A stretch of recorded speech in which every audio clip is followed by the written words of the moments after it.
Welcome back to Primetime Sports Tuesday. When the J3A Supreme Ventures and National Senior and Junior Championships get underway on Thursday at the National Stadium, a rising sensation expected to do well and a challenge for a spot on the Tokyo Olympic team will be missing from the lineup. However, as Denise Walters reports, a medical exemption has been secured by sprint hurdler Rashid Broadbell. Fireworks were expected in the men's 110-meter hurdles at the national trials this weekend, with Jamaica having two of the top three times in the world this year. Defending Olympic champion Omar McLeod leads the list with 13.01 seconds produced in Italy on June 10. Rising MVP athlete Rashid Broadbell is a third on that list with a 13.10 done at the first staging of the JOA J3A Destinies Series meet on May 20. But according to the president of the MVP Track and Field Club, Bruce James, Broadbell has been pulled from the trials. He hurt his leg on Saturday morning at training while doing hurdles, and the medical team has recommended as a precaution that he not compete this weekend. It's not impossible for him to compete, they just felt it was safer for him not to compete. And so the precaution that's being taken at this time is to rest him during the national championship, since he's ranked third in the world based on his time of 13.10 seconds. Broadbell has been given a medical exemption on the condition that he can prove his fitness ahead of the selection of the team for the Olympic Games in Tokyo, Japan.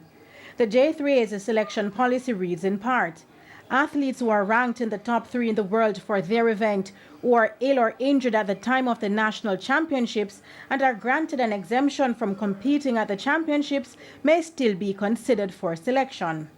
It continues, where an athlete has been granted an exemption and the selection committee has determined that such an athlete should be selected among the entrants for the event, that athlete shall be selected above the athlete placing third at the national championships. The hope is that Broadbell will be able to return to the track in Italy on July 3.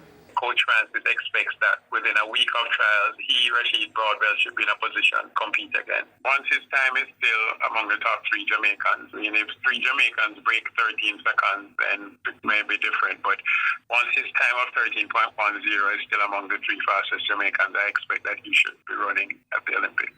Meanwhile, with the likes of Damian Thomas, a 13.22, top 5 in the world, former champion Ronald Levy, 13.29, Orlando Bennett, 13.32, Philip Lemonius, 13.39. Among those to compete, track and field analyst Dwayne Extall still expects the event to be highly competitive. Broadbell's absence does take away the sting of the men's sprint hurdles, the possibility of seeing two of the top three hurlers in the world go up against each other. But it still does make for an exciting prospect. Though the likes of Hansa Parchment has run sparingly this season, he has proven before that he can come to the fore when necessary. Even Andrew Riley. It's going to be interesting to see who gets to the final and who really shows up to compete. The National Senior and Junior Championships will take place this week from Thursday, June 24 to Sunday, June 27, with a live coverage on TVJ and TVJ Sports Network and OneSportMedia.com. Denise Walters for TVJ Sports.